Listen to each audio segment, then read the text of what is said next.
Baik, bismillahirrahmanirrahim. Assalamualaikum warahmatullahi wabarakatuh. Ketemu lagi di video saya.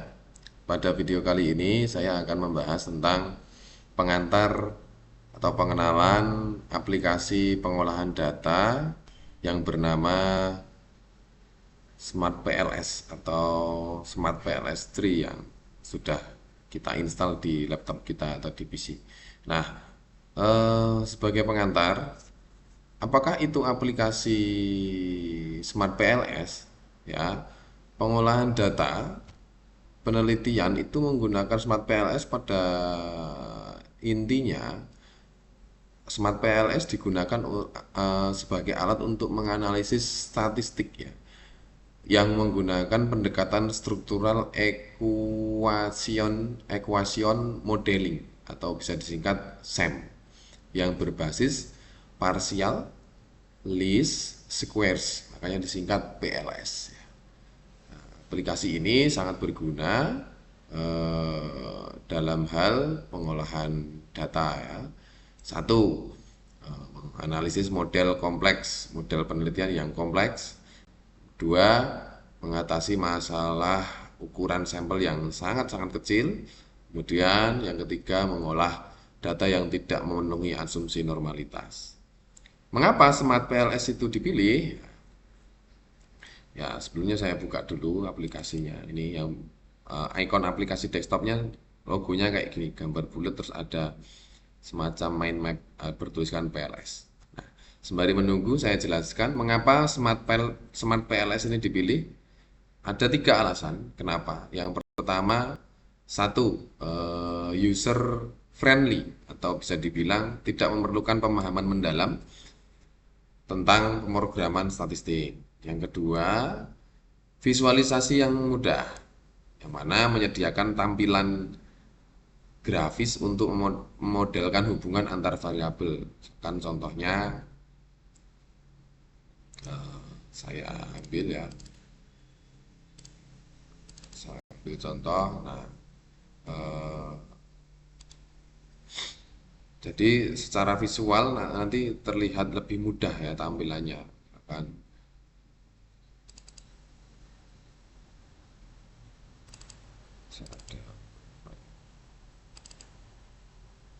kan. Nah, ini kan data-data lama yang belum saya hapus. Oke, nah, saya lanjutkan. Mengapa Smart PLS tadi dipilih? Yang pertama tadi saya ulangi, user friendly, visualisasi mudah, nomor dua. Kemudian yang ketiga adalah fleksibilitas. Cocok untuk penelitian eksploratif dan konfirmatori, di mana penelitian eksplorasi itu mencari faktor, mengeksplorasi, ya. Nah, fitur-fitur utama pada Smart PLS itu apa saja? Fitur-fitur utama pada Smart PLS adalah model. Yang pertama, model measurement atau outer model. Yang mana model measurement ini adalah model yang mengukur validitas dan reliabilitas indikator dalam bentuk konstruk, ya. Kemudian yang kedua adalah model struktural inner model atau model struktural yang mana menguji hubungan antar konstruk atau variabel laten. Yang ketiga, bootstrapping, ya, yang mana menghasilkan nilai signifikan statistik untuk pengujian hipotesis. Kemudian yang keempat, model PLS algorithm atau bisa dibilang model yang mana menghitung nilai estimasi model menggunakan metode PLS, begitu, ya. Nah, kemudian tombol-tombol penting pada Smart PLS itu apa saja fitur-fiturnya? Yang pertama bisa kita lihat adalah di sini nih, New Project. Nah, ini kalau kita klik New Project ini untuk apa? Untuk membuat project baru atau memulai analisis. Jadi kita kasih nama, misalkan saya kasih nama latihan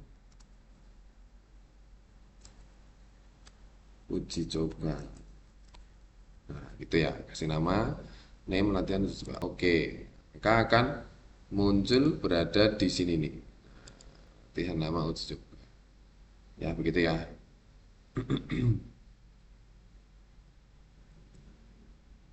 Oke.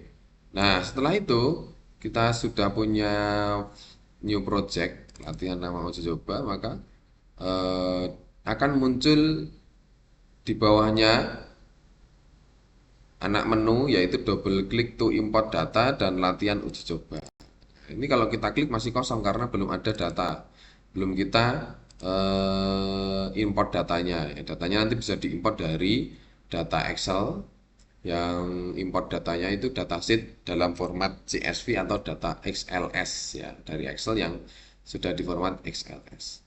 Itu untuk new project. Kemudian untuk tool tombol tool berikutnya yaitu import data.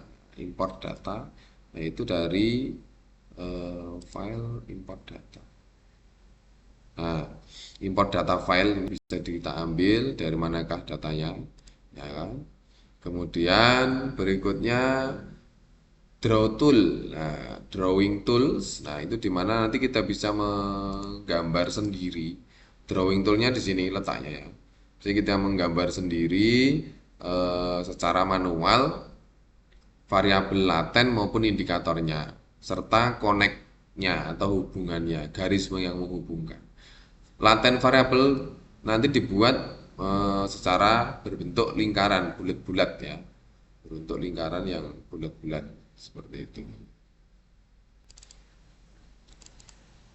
Nah, misalnya seperti ini. Nah, ini variabel latennya yang berbentuk bulat ini bisa gambar sendiri manual atau langsung saja import datanya. Data, jadi diimport data tadi dari Excel bentuk CSV atau berbentuk XLS. Nah, itu nanti setelah diimport, nah nanti akan langsung muncul di sini. Jadi dari data ini kita drag sini, nanti dia akan langsung muncul modelnya dengan seperti ini. Modelnya seperti ini, ada bulat-bulat 3 variabel yaitu variabel X1, X2, dan Y. Karena apa? Karena data yang kita masukkan ada 3 variabel. X1 ya ini, kemudian X2, kemudian Y. Nah, Y-nya ada 6, X1-nya ada 3, X1-nya ada 5, X2-nya ada 3. Maka itu kan ada 3 variabel. Setelah divisualisasikan bentuknya, maka akan membentuk 3 bulatan variabel begitu ya. Indikator menambahkan indikator variabel setiap bulatan variabelnya. Jadi ini indikator yang berwarna kuning ini X1 itu ada indikator X11, X12, X13 sampai jumlahnya tergantung pada data yang ada di Excel kita yang sudah kita import tadi. Ini kan X1-nya ada sampai 5 ya. Maka visualisasinya pun juga indikatornya ada 5 gitu. Nah, connect path atau hubungan variabelnya dengan garis panah. Nah, ini connect path-nya X1 ke X2, X2 ke X1, kemudian X2 ke Y, kemudian X1 ke Y seperti itu. Nah, ini connect path. Itu bisa dibuat ya secara manual ataupun langsung dihubungkan. Gitu ya. Nah, itu pengantar dari saya. Calculate. Calculate itu tombol di mana kita nanti akan, ini loh tombol calculate di pojok kanan ini yang ada gambar gulir terus ada tanda panah kayak play YouTube itu calculate. Calculate ya kan. Nah, di mana ini PLS algoritma itu memproses data berdasarkan algoritma PLS. Ya. Terus bootstrapping. Nanti kita ini ada kalau kita klik ya tombol calculate ini akan muncul beberapa pilihan. Ada PLS algorithm, bootstrapping, blindfolding, confirmatory thread analysis CTA ya kan seperti itu. PLS predictor, importance. Nah, ini dua aja yang saya sering kita gunakan adalah PLS algorithm sama bootstrapping. Kalau PLS algorithm itu memproses data berdasarkan algoritma PLS. Kalau bootstrapping itu dia akan melakukan uji signifikansi. Nah, nanti ada perlakuan lagi di sini. Subsample-nya berapa, advanced settingnya, test type, signifikansi levelnya menggunakan berapa, apakah 0,05 ataukah berapa, partial partial sequence-nya, weakening-nya seperti itu ya. bisa kita setting lebih dalam. Oke. Nah, kemudian yang terakhir setelah calculate report, ya. Report itu nanti di situ intinya menyediakan laporan analisis termasuk hasil pengolahan datanya. Ya, reportnya atau laporannya ya, katakanlah laporannya. Nah, itu nanti bisa muncul eh, ketika kita sudah selesai melakukan analisis. Nah, terus tombol-tombol ini apa? Ini adalah tombol-tombol new apa ya, tab di mana kalau kita ingin mengetahui yang sudah kita buka itu di mana saja gitu. Kalau mau close tombol-tombolnya ini ya tinggal icon close-nya ini kita tutup. Nah, jadi yang kita pilih di sini adalah yang tampil dan sheet bisa dibilang kalau dalam Microsoft Excel sheet-nya itu ya. Nah, ini gitu. Ya. Oke. Saya rasa tadi untuk membuka langkah-langkah dasar menggunakan Smart PLS saya mudah nanti sudah saya praktekkan, yaitu langsung aja cari icon Smart PLS 3 ini, langsung klik 2 kali, maka langsung muncul Smart PLS yang ini. Kalau memang belum pernah ada historinya, maka sebelah kiri ini kosong. Maka kita harus membuat new project ya. Kalau belum pernah digunakan. Ya. Klik new project, beri nama project lalu import data penelitian. Membuat model SEM. Jadi misalkan tadi latihan uji coba ini misalkan ya, tadi kan kita sudah membuat latihan uji coba. Ini saya tutup dulu. Nah, latihan uji coba ini kan ketika tadi Pak Supri sudah membuat file name baru, new project terus kasih nama latihan uji coba, maka akan muncul double klik to import data. Nah, kita mau ambil data dari mana? Misalkan di sini. Nah, ini sudah ada. Lalu kita open data 1, masukkan, lalu klik OK. Nah, maka akan sudah langsung menuju ke sini data satunya ya, X1, X2-nya. Ini ada 3 variabel, X1 sama X2 dan Y. X1-nya ada indikatornya sebanyak 5. X2-nya ada indikatornya sebanyak 3, Y-nya ada indikatornya sebanyak 6 begitu. Nah, setelah itu bagaimana cara kita melakukan modelnya, membuat apa namanya visualisasinya tadi, ya kan? Maka sini kan belum muncul. Maka kita seret aja variabel laten dari panel tool ke area kerja, ya. Ini namanya panel tool sini. Area kerjanya di sini. Kita seret aja.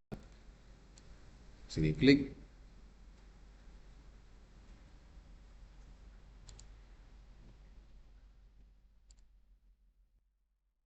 Baik, maaf tadi ya sudah agak sedikit salah miss ya. Jadi setelah kita tadi mengimport data, ini ya datanya, kita new pad model untuk ke sebelah kanan ini agar visualisasinya nanti muncul di sini ya. New pad model. Nah, kemudian dikasih nama. Misalkan tadi apa namanya? Latihan uji coba, latihan uji coba. Oke, kenapa ini? Kok nggak mau? Oke. Oh, file latihan uji coba already oh. Tambahi 1. Nah, oke. Nah, sudah ya.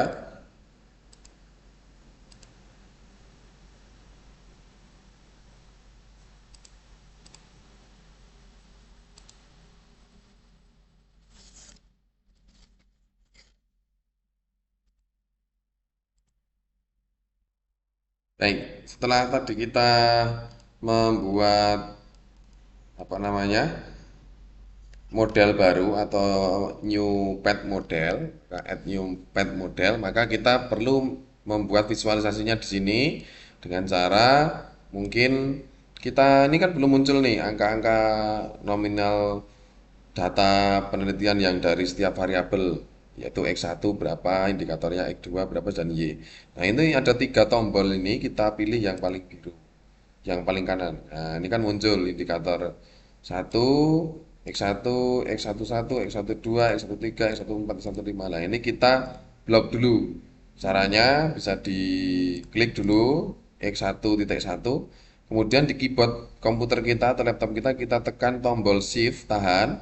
Lalu kita dengan mouse atau dengan touchpad kita klik sejumlah yang kita inginkan. Nah, ini ada 5 ya karena X1-nya ada 5 indikator. Malah kita drag atau kita tahan, shift-nya dilepas ya udah ya, tombol shift. Lalu kita seret ke sebelah area kerja sini. Nah, akan muncul ya. Nah, dilanjutkan berikutnya X2, T1, X22, X23. Kita taruh drag sini. Klik. Nah, kemudian terakhir variabel Y, ya, sama perlakuannya taruh di sini. Klik. Nah, sudah ya. Sudah sekali ini variabel laten berwarna merah semua. Untuk membedakan supaya warnanya berbeda, bolehkah kita ganti? Boleh, ya kan? Nah, itu bisa kita ganti ya di dalam menu warna ini bisa kita ganti. Misalkan ini saya ganti warna, sorry, Y-nya ya. Yang menjadi variabel Y kita ganti warna biru atau apa ya? Ya boleh ya, warna biru juga boleh. Nah itu kalau mau ganti warnanya ya. Kalau tidak pun juga nggak masalah, merah semua nggak masalah di situ ya. Mau ganti warna ya, misalkan seperti itu. Nah mungkin langkah berikutnya kita praktekkan aja ganti warnanya. Misalkan variabel y-nya kita ganti di sini, toggle slide bar. Nah sini, ini bisa munculkan dulu. Terus kita ganti. Nah,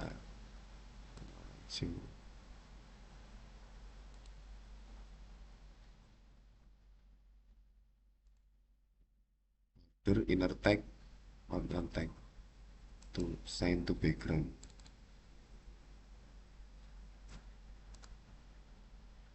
Ya, ini tuh kalau kita ingin mengganti warna ya. Ini kok nggak bisa. Coba nggak apa-apa lah. Nah, ketika ingin kita merubah tampilan apa namanya variabelnya, misalkan ini pengen di sebelah kiri atau kanan juga bisa, ya kan?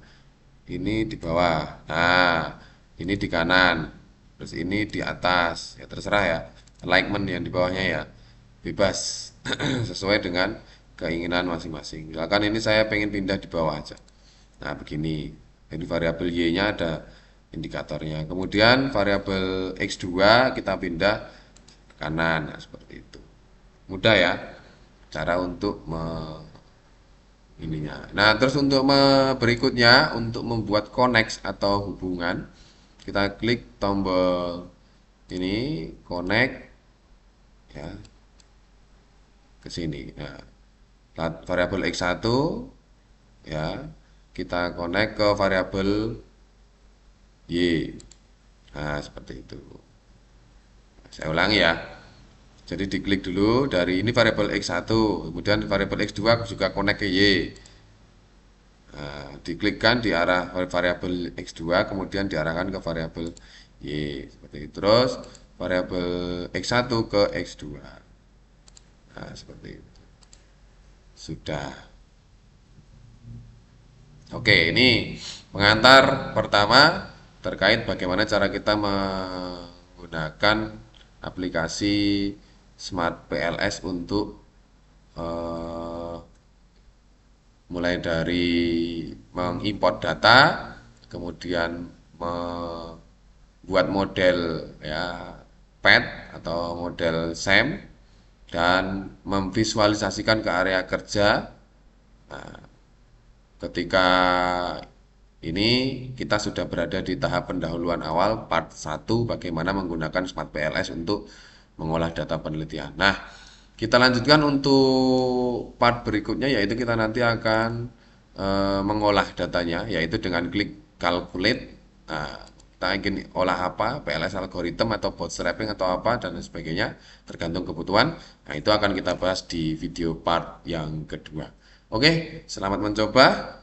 Salam statistik analisis data. Assalamualaikum warahmatullahi wabarakatuh.